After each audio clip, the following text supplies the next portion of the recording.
DCA first semester के जो विद्यार्थी हैं उनका पहला पेपर कंप्यूटर फंडामेंटल का होगा। कंप्यूटर फंडामेंटल का पेपर किस तरह से आएगा ये हम आपको समझा रहे हैं।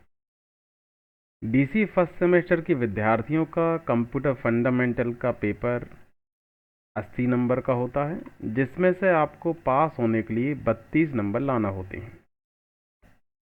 पेपर सॉल्व करने के लिए आपके पास 3 घंटे का समय होता है।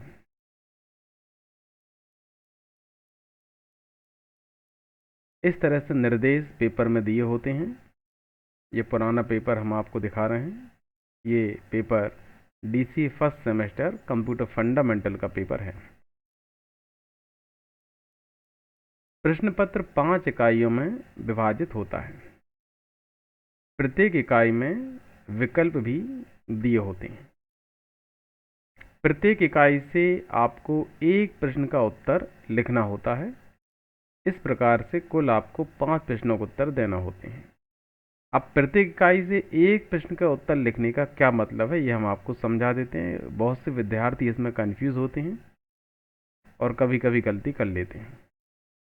तो प्रत्येक इकाई से कोई एक प्रश्न हल करने का मतलब, जैसे ये आपका पेपर है, इसमें यूनिट 1 है, इसका ये क्वेश्चन नंबर पहला आप देख रहे हैं। इस क्वेश्चन को आप सॉल्व करें अथवा इस क्वेश्चन को आप सॉल्व करें।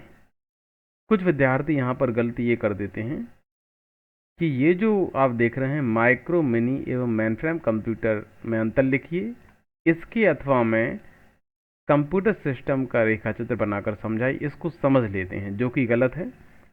आपको विशेष ध्यान रखना है। यहाँ पर एक इकाई में आपको 2 प्रश्न दिए गए हैं। ये पहला प्रश्न ए और बी पार्ट को मिलाकर है, अथवा में दूसरा प्रश्न ए और बी पार्ट को मिलाकर है। इसका मतलब आप इकाई 1 का पहला प्रश्न पूरा हल करेंगे, मतलब पहले प्रश्न का ए और बी जो पार्ट दिया गया है इस पूरे को आप सॉल्व करेंगे, अथवा दूसरा प्रश्न जो आपको दिया गया ए और बी भाग में इसको आप सॉल्व करेंगे। ये ए और बी पार्ट को मिलाकर एक क्वेश्चन बना है, अथवा में दूसरा क्वेश्चन भी ए और बी पार्ट को मिलाकर बना है। अर्थात आप या तो ये पहला क्वेश्चन पूरा सॉल्व करेंगे अथवा दूसरा क्वेश्चन पूरा सॉल्व करेंगे। अब इकाई 2 में आप देख रहे हैं, इसमें आप देख रहे हैं एक क्वेश्चन ये है इकाई 2 में, क्वेश्चन नंबर 3, और अथवा में एक क्वेश्चन आपका ये है। अब आप या तो ये तीसरा क्वेश्चन पूरा सॉल्व करेंगे जो ए और बी पार्ट को मिलाकर बना हुआ है, अथवा आप ये क्वेश्चन पूरा सॉल्व करेंगे।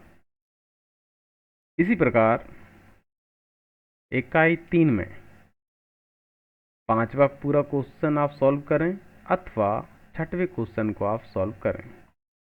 इकाई 4 में आप 7वां क्वेश्चन सॉल्व कर सकते हैं अथवा 8वां क्वेश्चन पूरा आप सॉल्व करें, अर्थात 7वें में ए और बी पार्ट नहीं दिए हुए हैं। तो आप देख रहे हैं एक क्वेश्चन यहाँ पर 16 नंबर का है।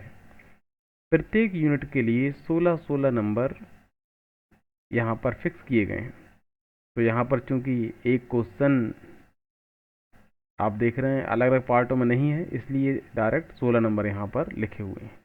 अथवा में आप देख रहे हैं ये क्वेश्चन नंबर 8 दिया गया है, इसके अथवा में इसमें ए और बी पार्ट मिलाकर ये पूरा क्वेश्चन नंबर 8 बनेगा। तो यहाँ पर देख रहे हैं ए पार्ट के 8 नंबर आपको मिल जाएंगे, बी पार्ट सॉल्व करेंगे उसके 8 आपको नंबर मिलेंगे।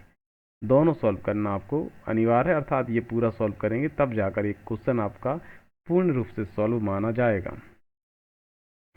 अब इसी प्रकार इकाई 5 में आप देखेंगे 9वां क्वेश्चन पूरा सॉल्व करें या फिर 10वां क्वेश्चन पूरा सॉल्व करें। यह आपका पहला कंप्यूटर फंडामेंटल का पेपर हमने आपको बताया है, पुराना पेपर है। किस तरह से क्वेश्चन आते हैं, क्या क्या क्वेश्चन आए थे पिछले पुराने पेपर में, तो यह आप यहाँ पर स्क्रीन पर देख सकते हैं।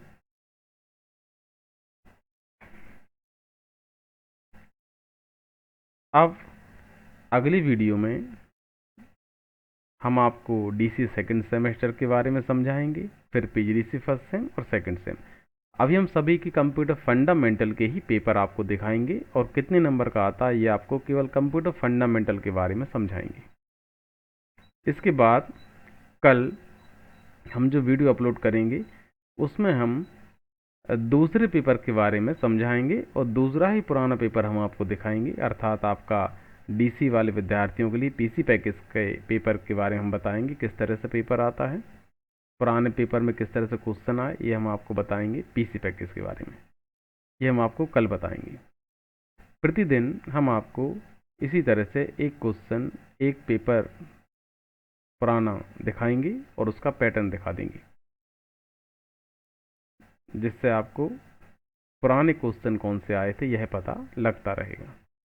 तो जैसे कंप्यूटर फंडामेंटल का जो पेपर आप देख रहे हैं, इसमें ये क्वेश्चन आपने देखे। एक पेपर और हम आपको दिखा देते हैं, उसमें किस तरह से क्वेश्चन आए थे वो भी आप देख लेंगे।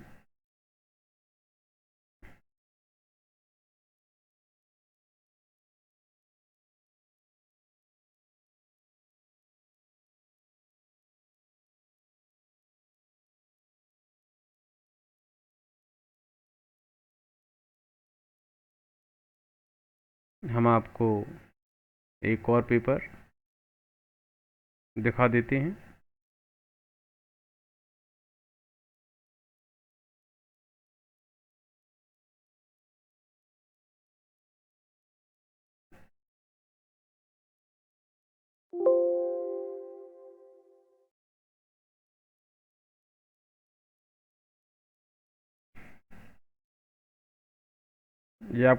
ये पेपर आप देख रहे हैं। जैसा कि हमने आप बता दिया है कि 3 घंटे का समय आपको पेपर को सॉल्व करने के लिए दिया होता है और 80 नंबर का पेपर होता है, जिसमें 32 नंबर आपको पास होने के लिए लाना अनिवार्य होते हैं। निर्देश आपको इसी तरह से मिलेंगे, हर पेपर में आपको निर्देश इस तरह से दिए जाते हैं। क्वेश्चन क्या आए थे वो आप यहाँ पर देख पा रहे हैं। इससे पहले के पेपर में क्या क्वेश्चन थे, इस तरह से हमने बताया कि आप ये पूरा क्वेश्चन सॉल्व करेंगे जो ए और बी पार्ट से मिलकर बना है, अथवा फिर ये पूरा क्वेश्चन आप सॉल्व करेंगे। हमने आपको ये समझा दिया है कि प्रत्येक इकाई से एक प्रश्न का उत्तर आपको लिखना होता है। अगला है, सभी प्रश्नों के लिए समान अंक नियत हैं, मतलब हर एक यूनिट में आपके लिए 16 नंबर का क्वेश्चन दिया गया है। इस तरह से 5 यूनिट हैं तो 16 × 5 बराबर 80 नंबर आपके टोटल हैं। जहां आवश्यकता हो वहां उपयुक्त डाटा माना जा सकता है। तो ये उपयुक्त डाटा क्या माना जा सकता है, तो इंग्लिश में आप पढ़ सकते हैं। अगर आपको हिंदी में कोई त्रुटि लगती है तो आप इंग्लिश को पढ़ लेंगे। अनुवाद में विसंगति होने पर अंग्रेजी को सही मान। तो आप जब देखें कुछ आपको लग रहा है कुछ वर्ड ऐसा है जो आपको समझ में नहीं आ रहा है, कुछ गलत हो सकता है, तो आप इंग्लिश में जो लिखा हुआ है उसे पढ़कर देख लें, उसको आप सही मान लें। प्रश्न पत्र में परीक्षार्थी निर्धारित स्थान पर अपना रोल नंबर अंकित करें। तो यहाँ पर ये स्थान आपको दिया गया है, सबसे ऊपर रोल नंबर लिखा हुआ है, यहाँ पर आपको अपना रोल नंबर लिख लेना है ताकि पेपर चेंज करने की समस्या नहीं रहेगी।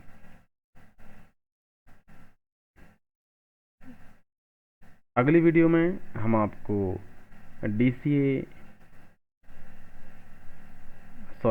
पीजीडीसी फर्स्ट सेमेस्टर के फंडामेंटल के पेपर के बारे में बताएंगे।